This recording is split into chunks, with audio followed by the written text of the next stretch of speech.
Abra sua Bíblia, Evangelho segundo Mateus, capítulo 24. Evangelho segundo Mateus, capítulo 24. E deixe a sua Bíblia aberta, daqui por diante o seu coração também aberto. E deixe Deus falar ao seu coração. Mateus capítulo 24, versículo 42 em diante. Seja bem-vindo você que está nos acompanhando aí pela internet, onde quer que você esteja. Sinta-se abraçado e presente aqui conosco também, mesmo que virtualmente.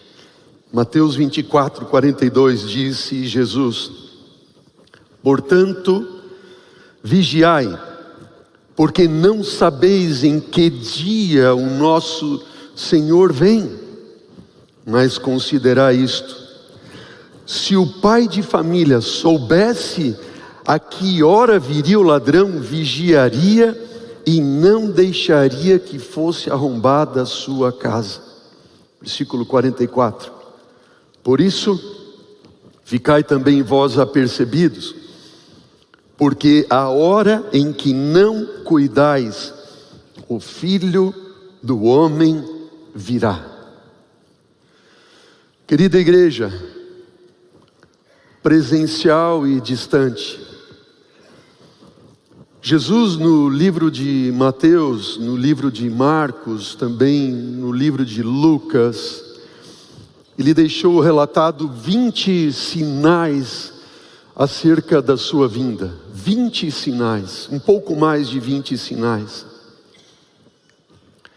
Mas a despeito de Jesus deixar tantos sinais relatados, Jesus disse: vigiem, porque vocês não sabem o dia que vem o nosso Senhor.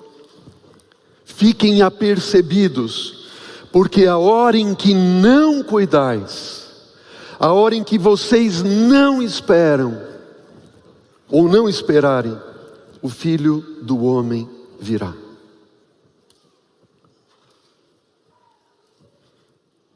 Michael Phelps, imagino que você já tenha ouvido falar deste que foi o maior medalhista olímpico da história. Só de medalhas de ouro ele ganhou 23, mais outras 4 de prata e 2 de bronze. Um tremendo desportista. Em uma determinada prova que ele estava ali a ponto de participar, Olimpíadas de Pequim, foi onde, quando ele bateu o recorde de maior número de medalhas de ouro em uma única Olimpíada, 8. Ele estava para fazer 2 provas naquele dia. E a primeira delas seria 200 metros de nado borboleta. E Michael Phelps era muito forte naquela prova, assim como em todas as outras que ele competia. No entanto, ele seguiu a sua rotina diária, sempre como fazia. E no momento em que chamaram o seu nome, o primeiro, ele se colocou na raia, deu alguns pulinhos, foi para trás, voltou, bateu os braços, como sempre fazia, mesmo ritual. Outros participantes da prova vieram, tomaram seus lugares, e foi dada então a largada. Phelps, ele mergulha na água, e ele começa a nadar com todo o preparo que ele tinha, força, qualidade de nado que ele tinha. No entanto, quando ele pulou na água, algum problema aconteceu com os seus óculos, e os óculos começaram primeiro a embaçar, e depois começou a entrar água, 200 metros. E dentro de pouco ele já não enxergava quase nada. Ele não via se a parede estava chegando, ele não enxergava o T preto na parede, onde ele deveria fazer a virada, e ele continuou nadando. 200 metros. O último trecho de 50 metros Phelps, quando ele fez a virada, ele sabia na sua mente que ele teria que contar cerca de 21 braçadas para então tocar o outro lado da raia. E ele foi seguindo. Foi contando. 17, 18, eu estou chegando. 20. Quando ele estica o braço na 21ª braçada, ele então levanta ali da água, tira a touca, tira o óculos e vê estampado no quadro à sua frente: recorde mundial.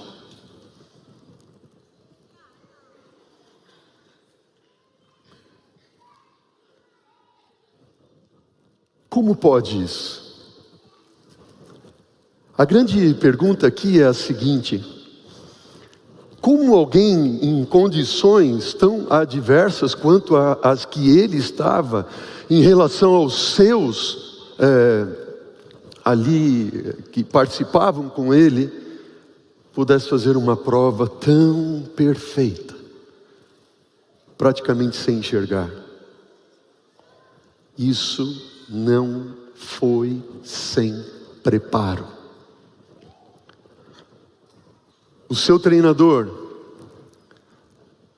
diante de todas as rotinas que ele tinha por dia, cerca de 16 horas ele ficava por dia focado no seu treino, focado em nadar, focado em alongamentos, na alimentação correta, no exercício. Diante de tudo que ele fazia, o treinador, quando terminava a sessão e ele ia para casa, o treinador dizia assim para ele: quando você for dormir, antes não esqueça de colocar a fita. E não era uma fita para pôr no vídeo, para assistir, não. Era uma fita para ele pôr na mente e ele assistir na mente todos os passos de ele nadando. E ele via um filme. Cada treino, cada prova, cada sequência, cada estilo, ele deitava e quando ele acordava, ele tinha a mesma orientação de ver esse filme na sua mente. E Phelps, ele conseguia enxergar cada braçada, cada tomada de ar, a água indo e formando um redemoinho atrás dele, ele via tudo. Certa vez o treinador o levou para uma piscina à noite, apagou todas as luzes e disse: coloque a fita.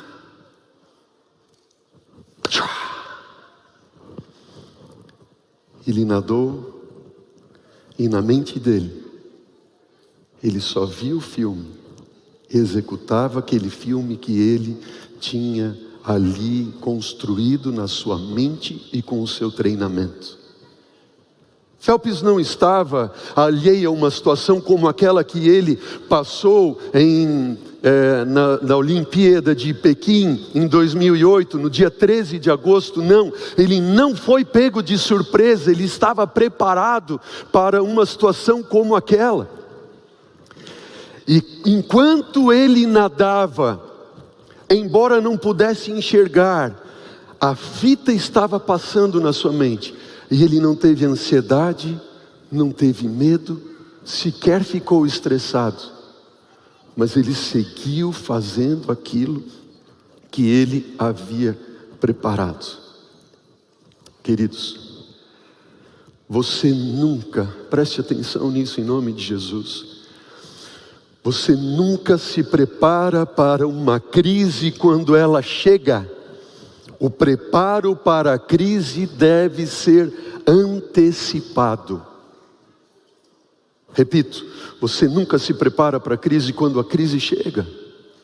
O preparo tem que ser antecipado. Existe uma meditação do Espírito de Profecia de 1977, intitulada Maranata. Inclusive a casa publicadora, não sei se neste ano ou no ano passado, republicou e está disponível ali para você, porque nessa meditação existem textos do Espírito de Profecia traduzidos para o português que não existem em outros livros traduzidos para o português que diz respeito à questão da volta de Jesus. Veja o que diz a palavra de Deus inspirada pela sua profetisa na página 35. Diz assim: vi que muitos negligenciavam a preparação tão necessária, esperando que o tempo do refrigério e da chuva serôdia os habilitasse para estar em pé no dia do Senhor e viver à sua vista. Oh, quantos vi eu no tempo de angústia, sem abrigo, sem proteção. Eles haviam negligenciado a necessária preparação e, portanto, não podiam receber o refrigério que todos precisam ter para os habilitar a viver à vista de um Deus santo.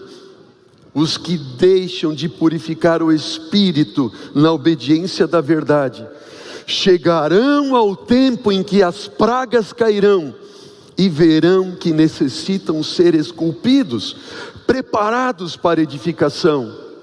E a triste frase é que não haverá, porém, tempo para fazer, e nem mediador para pleitear a causa por eles diante do Pai.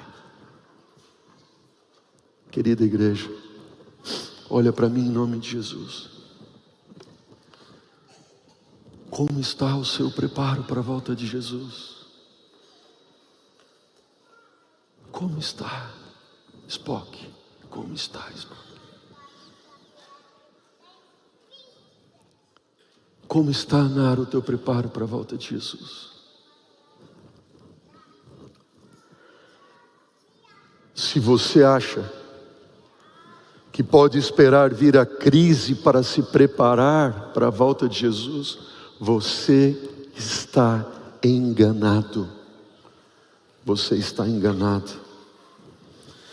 Dentre todos os sinais que Jesus demonstrou, eu quero convidar você para abrir a Bíblia agora em Lucas capítulo 21. Lucas capítulo 21, versículo 28. Acompanhe comigo. Na palavra do Senhor diz, Lucas capítulo 21, versículo 28, Jesus disse: ora, ao começarem estas coisas a acontecer, exultai e erguei a vossa cabeça, porque a vossa redenção se aproxima. Jesus não disse assim: ergam a cabeça, exultem, porque a redenção chegou. Se aproxima. Os sinais mostram a proximidade. Volte para Mateus capítulo 24, agora no versículo 33. E Jesus deixou as seguintes palavras. Mateus 24, versículo 33 diz: assim também vós, quando virdes todas estas coisas, sabei que está próximo, às portas. Jesus não disse chegou, está próximo. Por quê? Porque os sinais da vinda de Cristo Jesus, Jesus não demonstrou e não apontou para um ano, um dia específico da sua vinda, mas ele apontou para um início de um tempo em que as coisas aconteceriam e ele então voltaria. Queridos, quantos profetas alarmistas nós temos hoje em dia? Quantos? Quantos têm bebido de fontes na internet de água lamacenta? Não, porque já chegar o ano 2000 e de 2000 não passará. 2012, profecia maia. 2023. Não, agora o último 2027. Jesus vai voltar. Jesus nunca quis isso. Porque se eu soubesse que Jesus voltaria no ano 2023, hoje eu levaria a minha vida de forma relaxada. Ou de 2027, não. Eu tenho que estar preparado para o momento da sua vinda hoje. Eu tenho que estar preparado para a volta de Jesus hoje. Eu tenho que estar preparado para a maior crise que este mundo jamais verá. E o próprio Cristo Jesus disse: angústia qual nunca houve. Eu tenho que estar preparado hoje. E se você tem dúvida em relação a isso, como se não bastasse, o próprio texto bíblico em que Jesus disse: aquele dia e hora ninguém sabe. Veja o que diz o espírito de profecia: Deus não dá a nenhum homem uma mensagem que se passarão 10 ou 20 anos antes que a história dessa terra termine. Pausa. Deus não dá a nenhum homem uma mensagem que se passarão 10 ou 20 anos. Profetas têm se levantado mundo afora, porque não vai passar este reino, aquele reino. Se fossem 40 ou 100 anos, o Senhor não autorizaria os homens a proclamar essa mensagem. Deus não daria a nenhum ser vivo uma desculpa para atrasar a preparação para a sua vinda.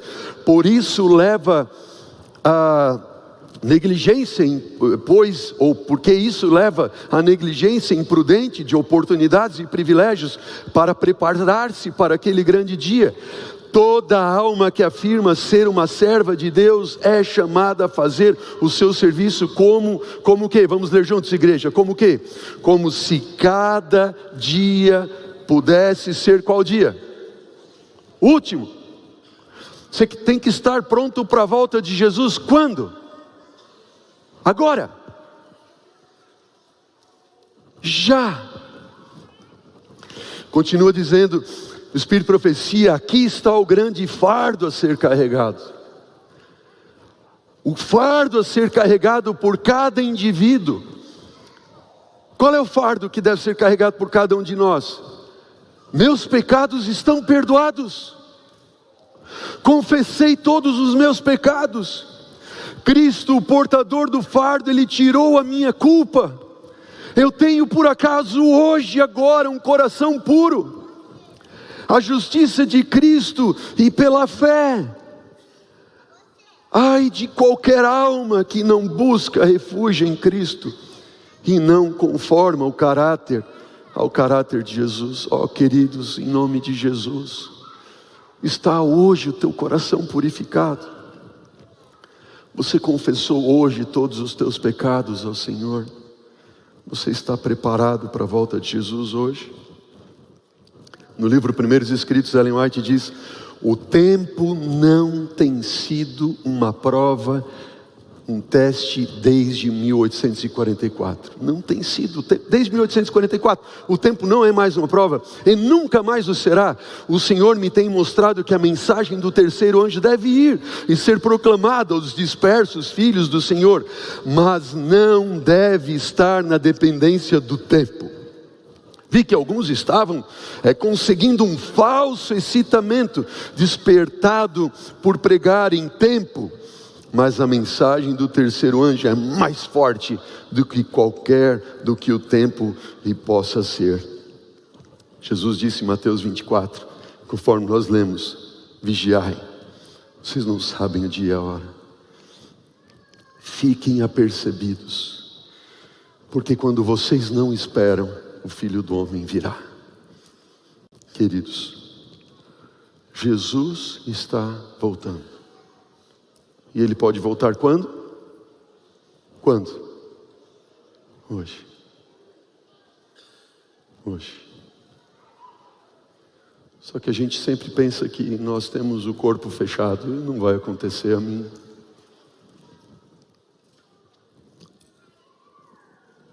Como você deveria viver à vista do breve retorno de Jesus. E Jesus deixou para nós, em Mateus 24, e Lucas e Marcos, 3 pontos que eu quero compartilhar com vocês, 3 advertências. Só 3 advertências. Advertência número 1, Mateus 24, versículo 3 e 4. Abra sua Bíblia, se ainda não está aberta, Mateus 24, versículo 3 e 4. 3 advertências. Qual é a primeira delas? Veja o que disse Jesus. Mateus 24, 3 e 4. No Monte das Oliveiras achava-se Jesus assentado. Quando se aproximaram dele os discípulos, em particular, e lhe pediram: Mestre, dize-nos quando sucederão estas coisas, e que sinal haverá da tua vinda e da consumação do século? Qual foi a resposta de Jesus? E Jesus respondeu. O que foi que Jesus respondeu? Vede que ninguém vos engane. Igreja querida, primeira mensagem ou advertência de Jesus para você e para mim: vede que ninguém vos engane. Sabe por quê? Porque Satanás vai usar toda sorte de engano possível. E Jesus diz no mesmo capítulo de Mateus 24, no versículo 24, ele diz o quê?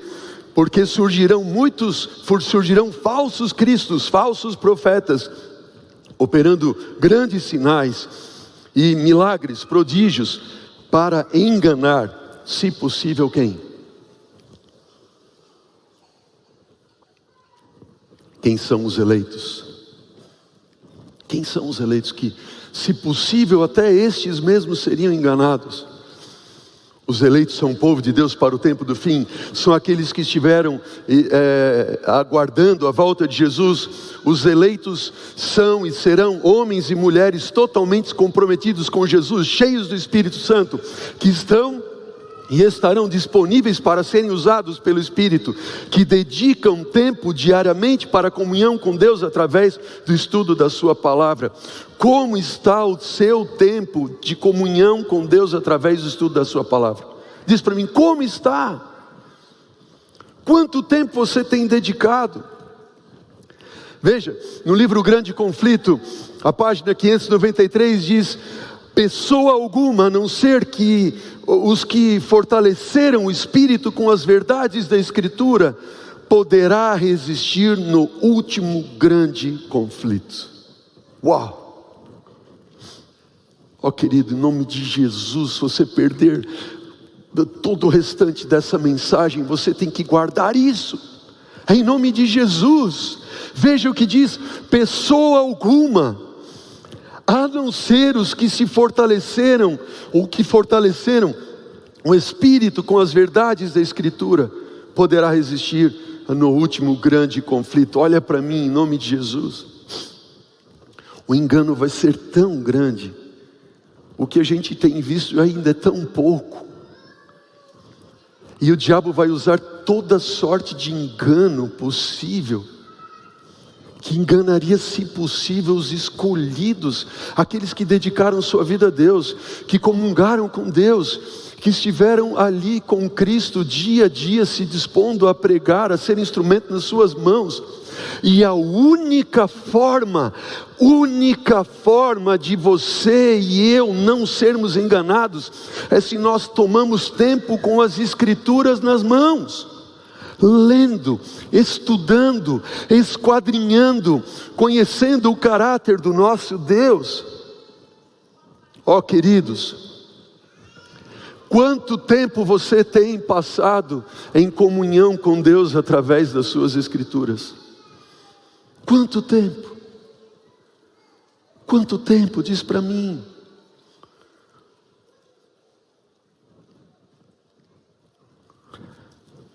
Pedro, na sua segunda carta, no capítulo 1, versículo 4, diz: pelas quais nos têm sido doadas as suas preciosas e muito grandes promessas, para que por elas vos torneis coparticipantes da natureza divina, livrando-os da corrupção e das paixões que há no mundo.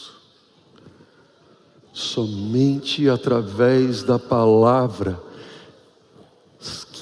que é a verdade, poderemos nós sermos então purificados, santificados.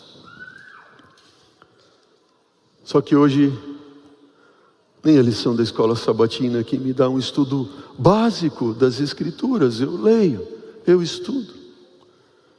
Não estudar, eu até leio mais rápido por cima. Não é ler, é ter comunhão com Deus da palavra. É mais do que isso. Daí a gente vem para a igreja no sábado, mas eu fico preocupado com os nossos pequeninos. Temos aqui uma equipe tão linda de professores e professoras ali do nosso Ministério da Criança e do Adolescente. Teu filho, desde pequeno, ele vê você que é pai e mãe estudando a Bíblia. Ele já viu?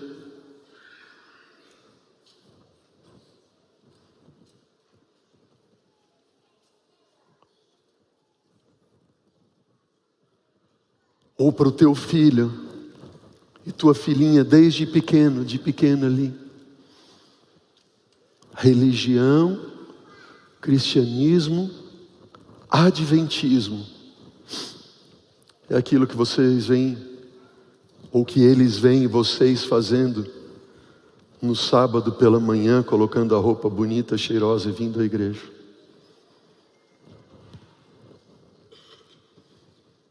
Se for assim, queridos, e continuar nesse círculo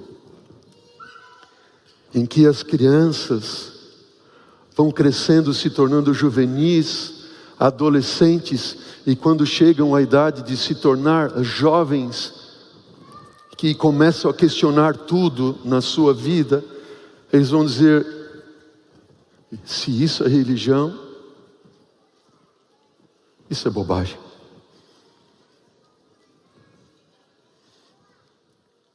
Isso é bobagem. Aí quando chega no tempo da faculdade, da universidade,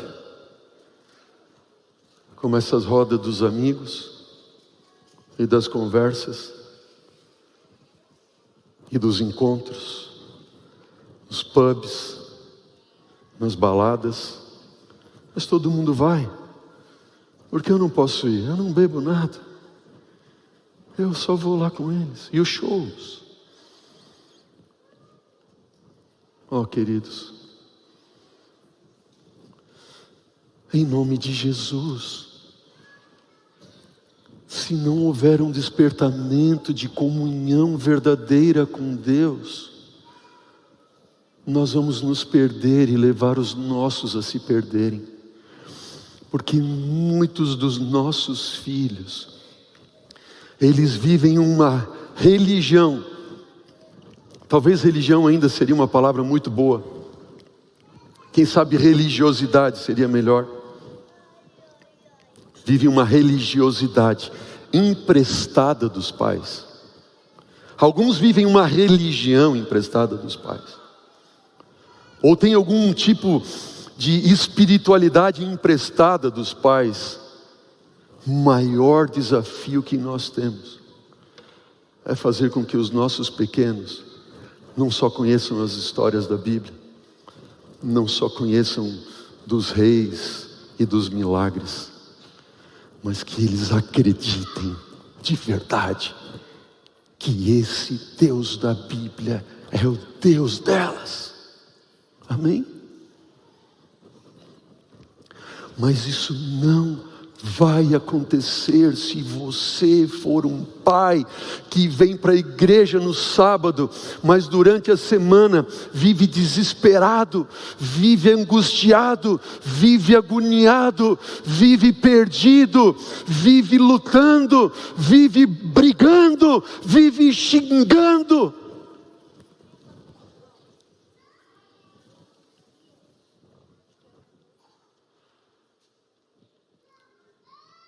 Como pessoas vão conhecer o modelo de Deus. Só há uma maneira de você se livrar das corrupções e paixões deste mundo, e é saturar a sua mente com a palavra de Deus. Quanto tempo você tem dedicado para ler as Escrituras? Para comungar com Deus, ouvindo a sua palavra, deixando Ele falar ao teu coração. Certo pastor que foi missionário muitos anos na China, passou 12 anos na prisão, dos quais 4 anos em uma cela pequena com outros 3 prisioneiros, 4 anos seguintes em uma solitária, imagine, e outros 4 anos em campos de trabalho forçado. Tudo porque ele tinha no seu coração um único desejo, que era compartilhar Jesus. Perguntaram a esse pastor: pastor, como o senhor conseguiu suportar? Esse pastor já de muita idade, então ele disse o seguinte: olha, a cada mês, cada prisioneiro tinha oportunidade de enviar uma mensagem para sua família. Só que essa mensagem podia conter no máximo 30 caracteres chineses, 30 letras, só isso, 30 letras.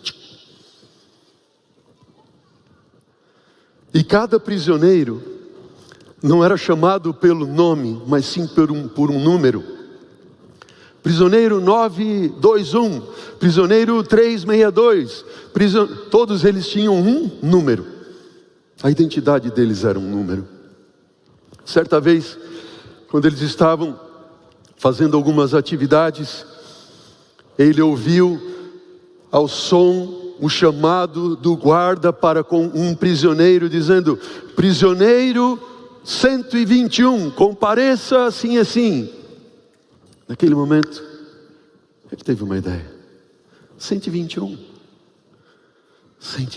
ele lembrou do hino da Bíblia, que no inário chinês é o hino Dá-me a Bíblia. Conhecem? Lembram desse hino?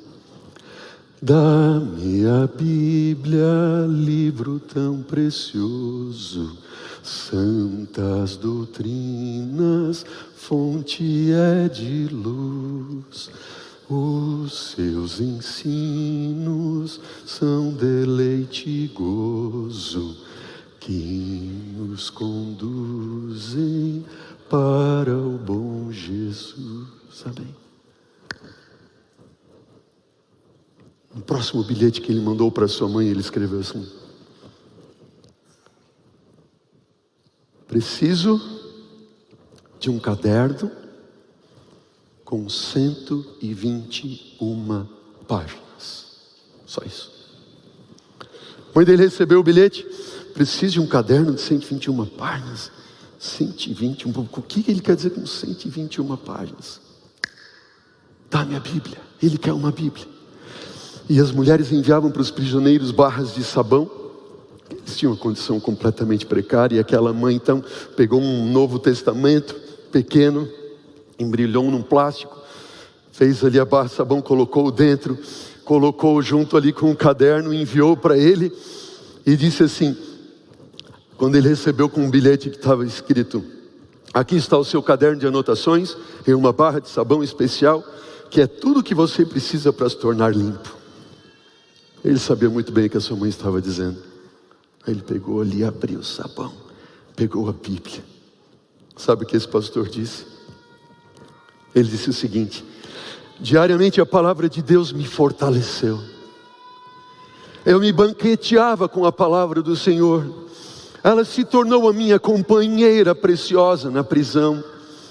Eu estava preparado para enfrentar as circunstâncias mais desafiadoras, porque a minha mente estava saturada com a palavra de Deus. Do que a sua mente está saturada? Saturada com estudos, saturada com o trabalho, saturada com os afazeres dessa vida, saturada com os prazeres desse mundo, saturada com os entretenimentos desta vida. Se a nossa mente, o nosso ser não estiver saturado com a palavra de Deus, nós não poderemos enfrentar as circunstâncias mais desafiadoras que estão diante de nós.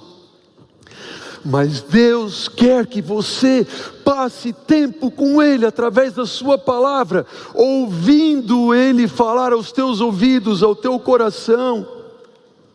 Ó queridos,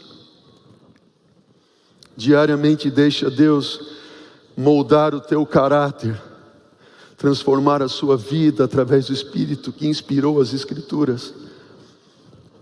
A Bíblia é a nossa segurança contra as decepções desta vida. É o nosso socorro quando nos vem a tentação. É a nossa segurança em meio aos desafios desta vida. Jesus, ouça bem, Jesus quer falar a você em todas as circunstâncias da sua vida. Seja na doença, em meio às decepções, nos momentos de perda, nas alegrias, sim, quando você tiver medo, na desesperança, na angústia. Ele quer falar contigo em todos esses momentos. Só que você não está permitindo ouvir a voz dele, porque a tua mente está saturada e a minha com outras coisas. No livro O Grande Conflito, encontramos a seguinte citação: vamos ler juntos. Apenas os que forem diligentes estudantes das Escrituras, receberem o amor da verdade, estarão ao abrigo dos poderosos enganos que dominam o mundo. Pastor, eu vi aquele vídeo assim, o que o senhor me diz? Você tem que saber.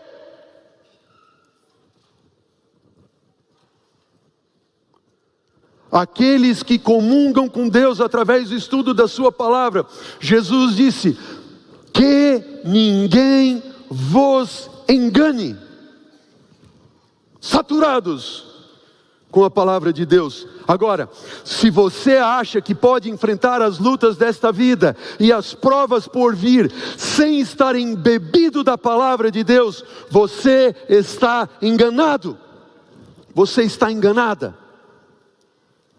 Jovem, se você acha que pode passar pela vida, seja onde você estiver estudando, qual curso que você está fazendo, onde você tem andado, sem ter comunhão e intimidade com Deus através da sua palavra, e ainda pensar que está se preparando, e quando vier a crise, eu então estarei me preparando, você está enganado. Primeiro ponto, Jesus diz que ninguém vos engane. Segundo ponto, tomem, isso aqui é o centro. Tomem cuidado com os prazeres deste mundo. Abra a Bíblia em nome de Jesus e veja com seus próprios olhos na sua Bíblia, Lucas capítulo 21. Evangelho segundo Lucas capítulo 21. Palavras de Jesus, não minhas. Palavras de Cristo. Queridos, entenda que aqui é um pastor falando aquilo que Jesus disse. Eu só estou trazendo a palavra de Deus para você, não são palavras minhas. Essa semana eu fiquei mastigando esse sermão dia e noite. E eu pensei, meu Deus, se a igreja aceitar essa palavra, que mudança pode acontecer?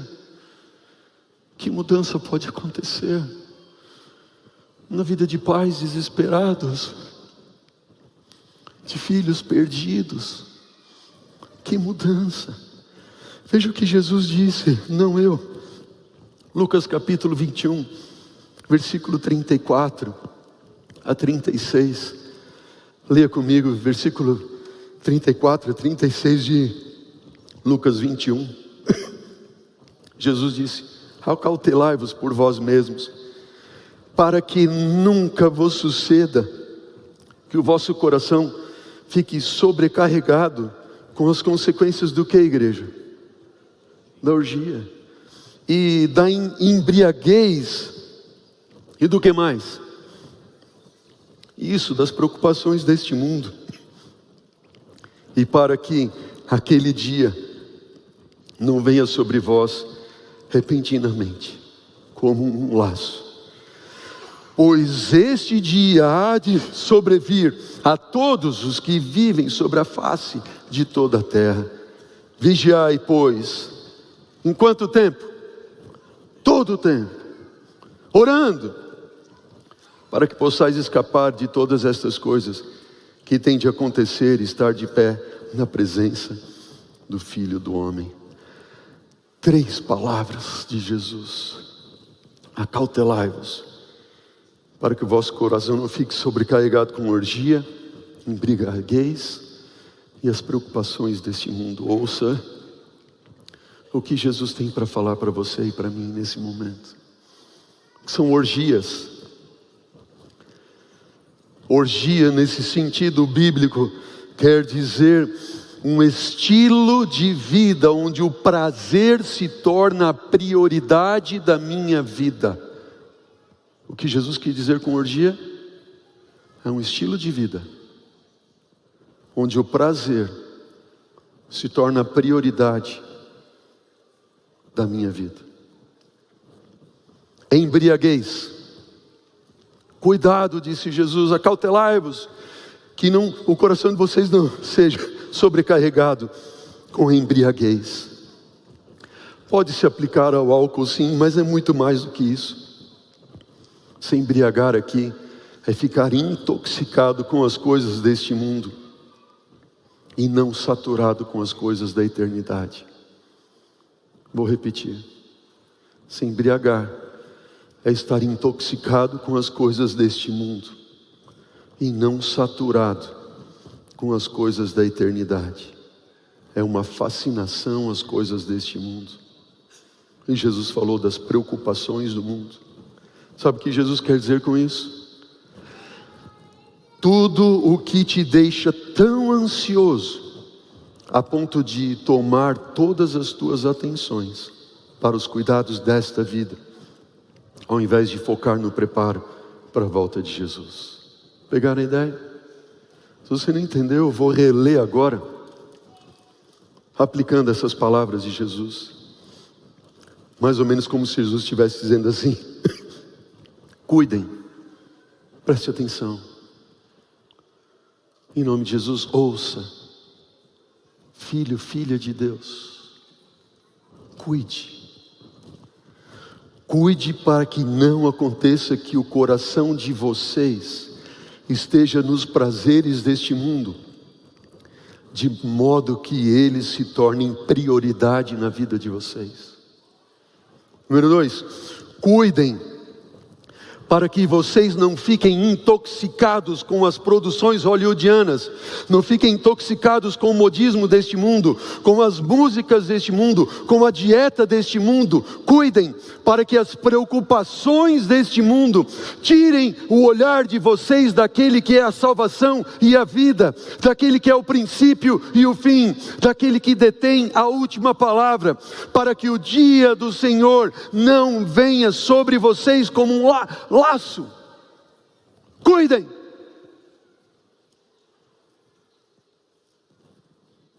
Prazeres do mundo, intoxicados com os entretenimentos desse mundo, absorvidos pelas situações da vida. Laço, armadilha. Esse é o que o diabo coloca diante de nós todo momento, é ou não é verdade? Se você já teve a infelicidade de ter que colocar alguma armadilha de rato na sua casa, eu já tive que fazer isso. Eu aprendi que não adianta pôr em um só lugar, né? A gente tem que espalhar para tudo quanto é lado. Aí você espalha lá as armadilhas para tudo quanto é lado. Você acha que o diabo faz diferente? Faz ou não faz? O diabo, queridos, ele tem colocado muitos laços e armadilhas para que o povo de Deus fique, número 1, absorvido com os prazeres deste mundo, de modo que as coisas deste mundo se tornem prioridade em suas vidas. Número 2, O diabo, ele tem colocado laços e armadilhas para todo lado, por todo lado, para que o povo de Deus esteja intoxicado com os entretenimentos deste mundo, ao invés de olharem para as coisas do céu. Não podem perder o próximo episódio da série, da novela, mas podem, com isto, talvez perder de vista Jesus e a vida eterna. E o que é curioso, uma coisa que eu não sabia, descobri, que hoje, o que mais tem levado as pessoas a se intoxicarem com os entretenimentos, aquilo que entretém a mente, o mercado cinematográfico é absurdo grande, Hollywood, séries, Netflix e tudo mais. Imagine um mercado de música e tudo que ele representa. Mas eu descobri, não sei se você sabe, que o mercado de games é maior que a indústria cinematográfica e de música juntos. Já parou para pensar nisso? Mercado de games, jogos de computador.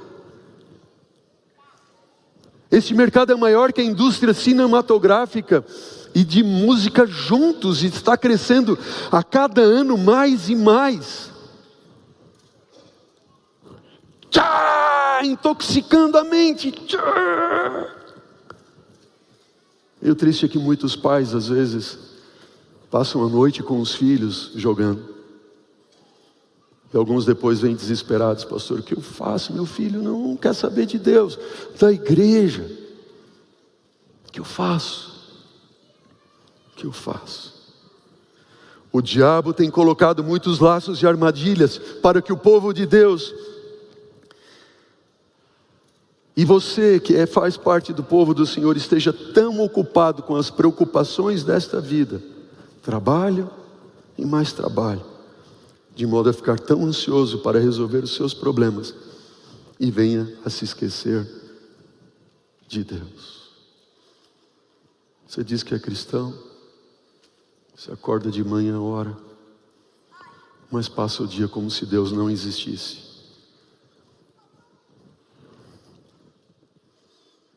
João 17, versículo 15 a 17, relata uma oração linda de Jesus que diz: não os peço, disse Jesus, não os peço que os tires do mundo, e sim que os guardes do mal.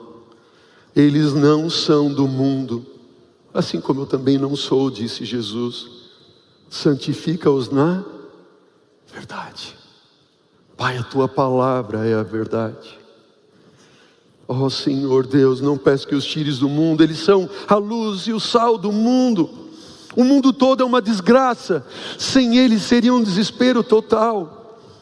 Pai, eles não são do mundo, eles não estão presos aos prazeres deste mundo, às orgias, eles não estão ali se deixando intoxicar com os entretenimentos deste mundo e se embriagando ali, eles não estão preocupados com as coisas desta vida, porque eles creem em Ti, eles não são do mundo. Pai, santifica-os na verdade, a tua palavra é verdade, e eles se santificam a cada dia através da palavra do Senhor. Quanto tempo, repito, reflita, você tem dedicado à palavra de Deus? 1 João capítulo 2, versículo 15 a 17, diz: não ameis o mundo, nem as coisas que há no mundo. Não amem as orgias, embriaguez, não fique ligado às preocupações do mundo. Se alguém amar o mundo, o amor do Pai não está nele, porque tudo que há no mundo, os desejos da carne, dos olhos, a soberba da vida, não procede do Pai, mas procede do próprio mundo. Ora, o mundo passa, bem como os seus desejos, aquele, porém, que faz a vontade de Deus vai permanecer. Quanto tempo? Eternamente. Muito sutilmente, irmãos, Muito sutilmente temos rebaixado os padrões de santidade em relação ao comer, ao beber, à vestimenta. Ao invés de recreação, nós temos nos embriagado com o entretenimento. Qual é a diferença de recreação e entretenimento? Recriar. Recriar. Criar de novo. Os momentos que você passa com a tua família, com os teus filhos, com os teus amigos, que você se sente renovado, recriado, vem de Deus. Agora, entretenimento, ele intoxica. Como temos baixado a norma e a forma da guarda do sábado, como está sendo rebaixada a pregação em nossos púlpitos. Pregações proféticas. Não me vem com esse negócio. Isso eu já conheço. Já ouvi muito disso. Olha o que diz o livro Grande Conflito, página 508, 509. Satanás está continuamente. Isso significa o quê? Sem parar. Satanás está continuamente, diz o livro Grande Conflito, procurando vencer o povo de Deus, derrubando as barreiras que os separam do mundo. A conformidade aos costumes mundanos converte a igreja ao mundo, jamais converte o mundo a Cristo. Se você acha que pode se absorver com os prazeres deste mundo e ainda ter uma vida espiritual, você está enganado. Se você acha que pode se intoxicar com a indústria do entretenimento e ainda estar preparado para o céu, você está enganado. Se você acha que pode continuar tão ansioso com as coisas desta vida e pensar que ainda é um cristão autêntico, você está enganado. Pelo contemplar nós somos transformados. As coisas deste mundo não podem satisfazer as suas necessidades. Você busca mais e não sacia nunca. Só a palavra de Deus pode. Só Cristo pode. E eu penso nessa juventude. Na nossa juventude. Quanto tempo você se prepara para um vestibular? Alguns dizem assim, não, eu passei na primeira. Não, mas você estudou 9 mais 3, né? Pelo menos. Você se preparou ali 12 anos. E alguns ficam se preparando para um vestibular de medicina e ficam aí 2, 3, 4, 5, alguns 6 anos fazendo cursinho, lutando. Não tem nada errado nisso. Estão fazendo preparo. Fazem 10, 15, 20 vestibulares para passar. Passou. Aí vão para a faculdade. E quando chegam na faculdade, esquecem do preparo principal, que é do caráter, através do estudo da palavra de Deus, para com a volta de Jesus. O que está acontecendo?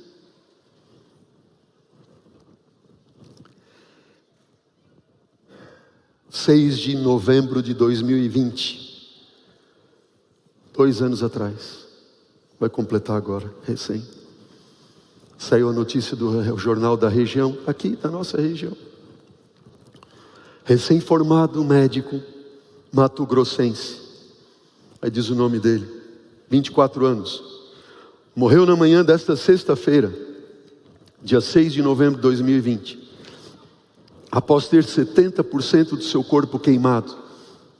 Ele foi vítima de um acidente em um bar em Curitiba, no Paraná, quando comemorava sua formatura com os amigos,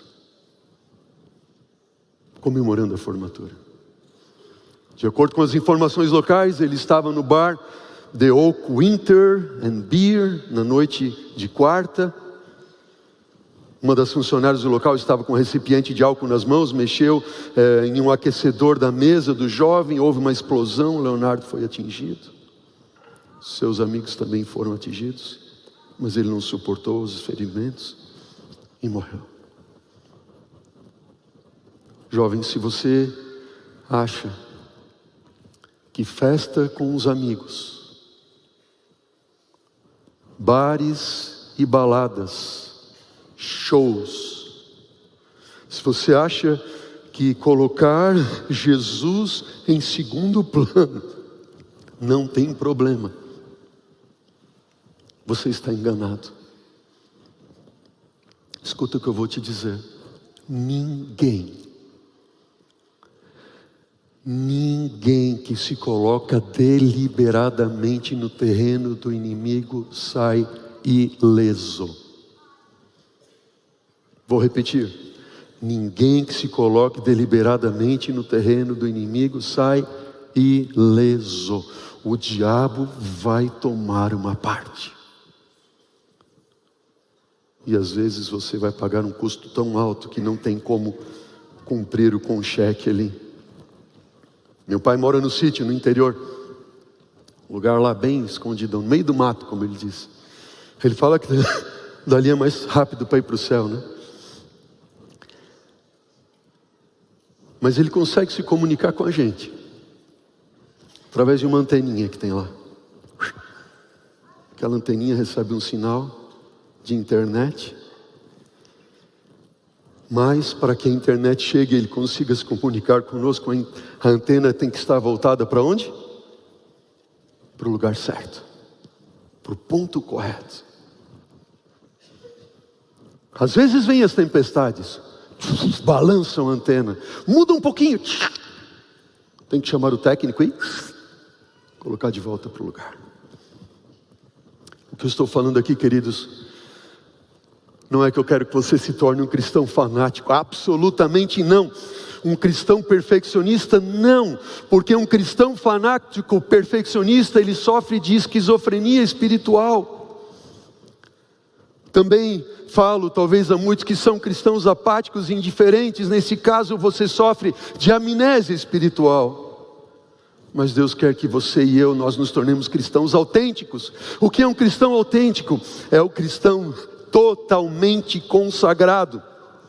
Ele sabe para qual lado a antena precisa apontar, e ele faz tudo o que é possível para que ele esteja apontando assim, e ele tenha então a maior e melhor comunicação com o céu, com o Espírito Santo de Deus. Se você acha que pode apontar a antena da sua vida para qualquer lugar e ainda assim estar se preparando ou preparado para a volta de Jesus, você está enganado.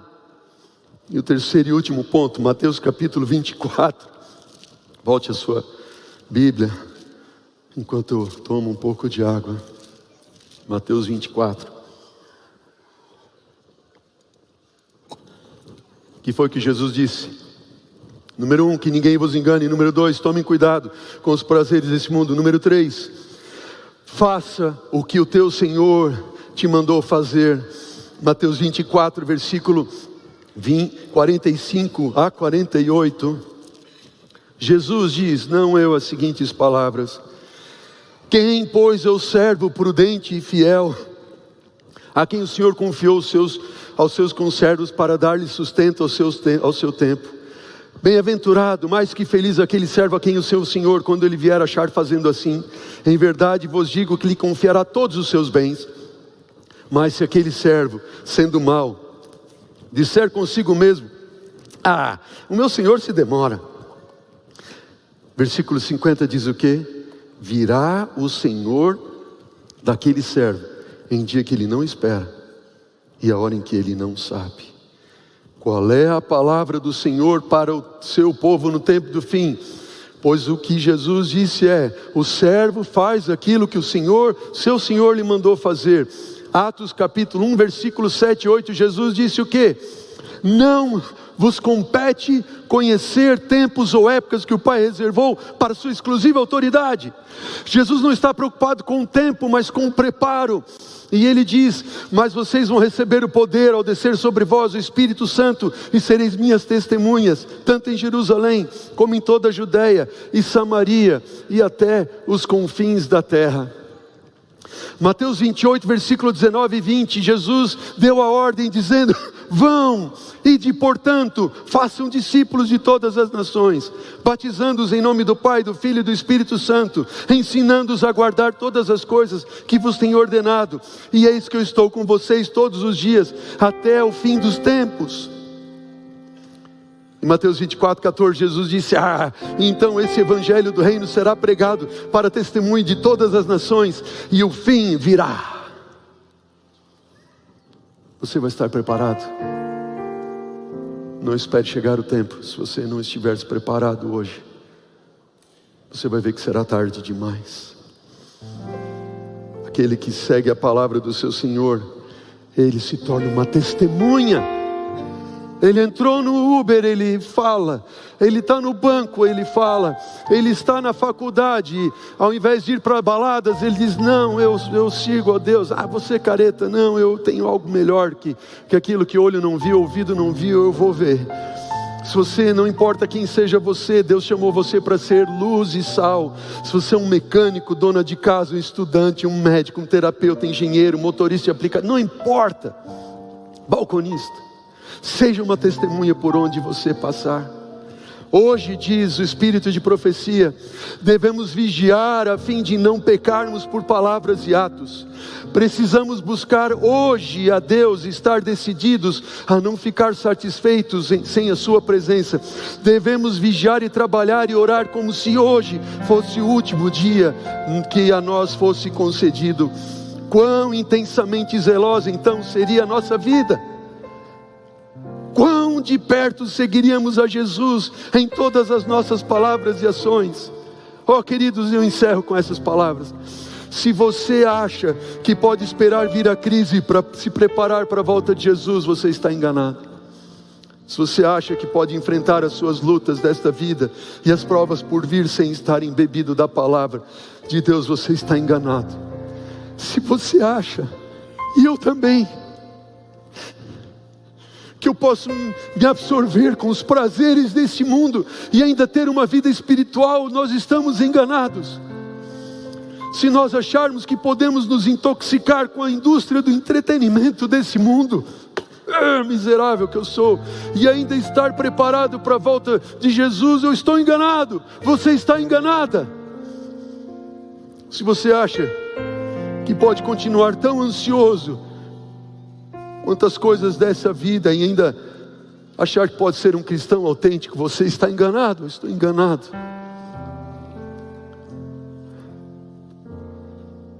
Jesus está te chamando e me chamando para a gente render a nossa vida completamente a Ele, sem reservas. Porque aqueles que não são decididos seguidores de Cristo e têm um coração dividido, eles são servos de Satanás. O Alan vai cantar agora. Qual vai ser a tua resposta a essa mensagem? Eu digo para você, essa mensagem não é minha, é de Deus para você e para mim.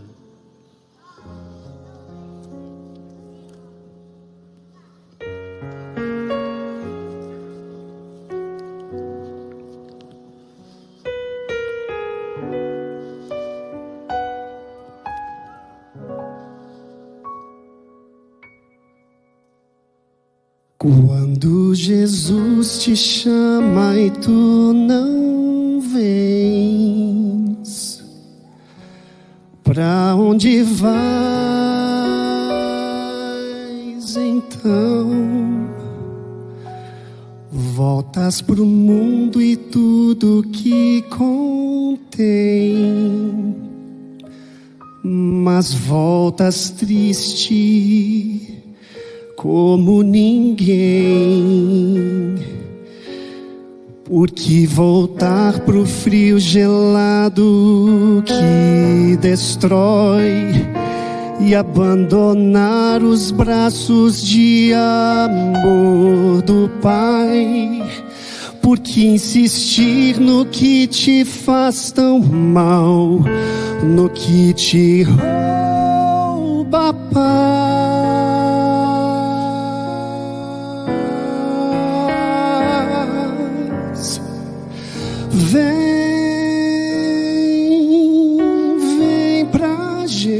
Jesus.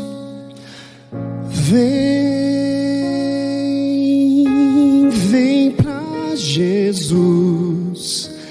Agora é o momento, não podes deixar pra depois.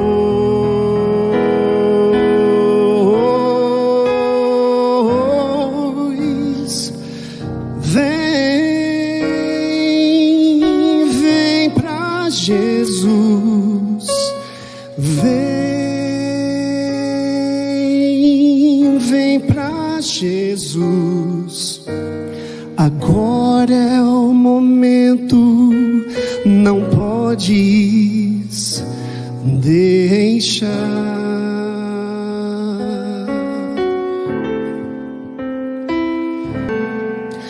pra depois.